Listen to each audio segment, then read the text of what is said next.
Hi, this is Joe's Corner 76. I'll be commenting on the human condition. In order to change it, we have to be engaged. The letter P has not had any real significance in my life until April 2010. I'd gone for my annual prostate exam, and like all the other times in the last 10 years, I thought I would just go in and get examined and be given a clean bill of health and leave. This was not to be the case. The doctor wanted to do a biopsy. He said it was because I had not had one done in a few years. I had the biopsy done in May 2010, and I waited for the results. Usually, if I had not heard in a few weeks, I assumed I was fine. I felt relieved. This did not last long. The doctor's office called, and they said they wanted to meet with me. A great feeling of dread came over me. My wife tried to say it was perhaps just to review the results of the pills the doctor had prescribed for me. I didn't think so. There was something wrong. Just what, I did not know exactly.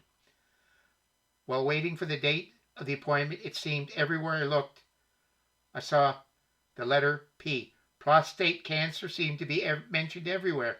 I saw it in newspapers, magazines, and heard about it on the radio and television. It seemed that the letter P would dominate my life. Nothing seemed to matter while I waited for the appointment. I asked the question, why me? Was this it for me? What will happen to me?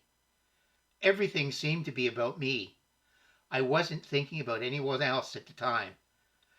The big P only affected me. My wife and I went to the doctor's office. My first question to him was, how long have I got? I didn't even hear much of what he said. What came through was I had cancer. I was finished. I was so wrapped up in despair that I just saw a black hole. Acceptance that I was defeated and had no way out was all I saw. It was about me and no one else. During the visit, I sat basically in silence and had no thoughts of what to do. My wife started to ask the doctor and ask him to explain what was happening to me and what could be done. She said to the doctor that I had been talking a bit crazy and that I was so stressed she was worried I would have a heart attack. My partner took the situation in hand. She got an explanation of the cancer I had, the degree of it based on the Gleason scale, and the possible course of treatment. She asked if surgery was what I needed. The doctor said yes. She asked where this type of cancer could travel to in the body. The doctor said it went into the bones. He said he would discuss this after a bone scan was completed. My despair lifted a little bit. There seemed to be something I could do. It did not seem as hopeless as before. Even this little bit of light gave me the start of the will to fight. I was now at the point where I could accept the disease. An appointment was made for surgery, a bone scan, and an MRI. I had to wait for the results of these tests to see if I would be able to have surgery and have some kind of positive outcome. Anxiety was getting the better part of me while I waited for these test results. I had to do something or go slowly mad. I was scheduled for surgery on the following Monday, and I had no results. What a weekend! I wasn't sure I would be operated on Monday, but they took me. The operation was successful, and my recovery, aside from a few mishaps, went well. I wore a catheter for a few weeks and then it was taken off. I was fortunate I did not have to wear pads. I met with my doctor after surgery and he told me I had to have radiation. Radiation was a scary word. I met with the doctor and he confirmed because of my pathology I needed to get radiation treatment because my PSA level increased after the cancer surgery. The PSA should have been non-existent. If the surgery had gotten all of this,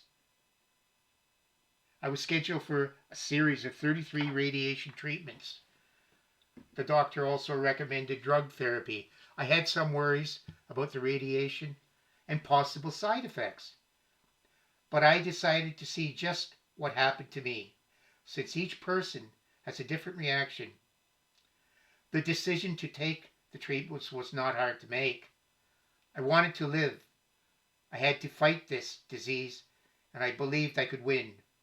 My treatment began January 4th, 2011, and ended February 28th, 2012. I asked the doctor for the results the day my treatment ended. He advised I had to wait until the end of March. You can bet this was one of the longest months of my life. The big day came and I got the results. I was cancer-free now.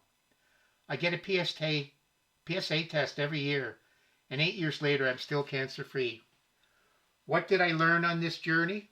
When I first heard the news, I only thought about myself and what happened to me. It took a while and discussions with people who had prostate cancer to realize it was not just about me.